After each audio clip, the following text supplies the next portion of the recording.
Donald Trump's immigration enforcement policies are terrorizing our communities instead of making us safer.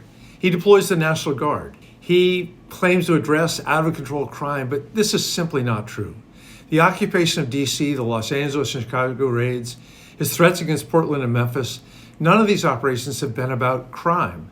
This is about fulfilling Donald Trump, Stephen Miller's dream of remaking the country in their image. They're conducting immigration raids in every city. They're setting up papers, please checkpoints and tearing families apart. And to be clear, they're not targeting violent criminals. Instead, they're targeting working and law-abiding families, people who've lived here for years. They pay their taxes, contribute to our cities, and have raised their children here. And they've targeted U.S. citizens. Their enforcement tactics do not make us safer. Instead, they traumatize our communities and sow chaos. They're sending agents into neighborhoods. They're storming apartment complexes in the middle of the night, helicopters overhead. They're going door to door, waking up residents and kids and using zip ties to restrain them, including children and U.S. citizens. They're carelessly filling our streets with tear gas, including right next to an elementary school where kids are outside playing during recess. They're responding to peaceful protesters with excessive force and brutality, and they're pulling guns on pregnant women. Federal agents have tackled and slammed people to the ground. They've fired off pepper spray balls that hit journalists and a pastor in the process.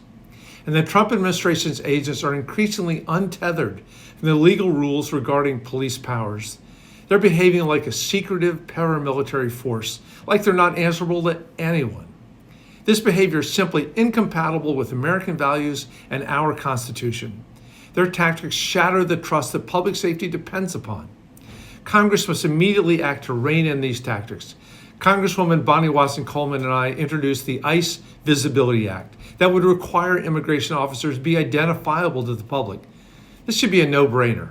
The Chicago area judge recently ruled that immigration officers in the Chicago area will be required to wear body cameras.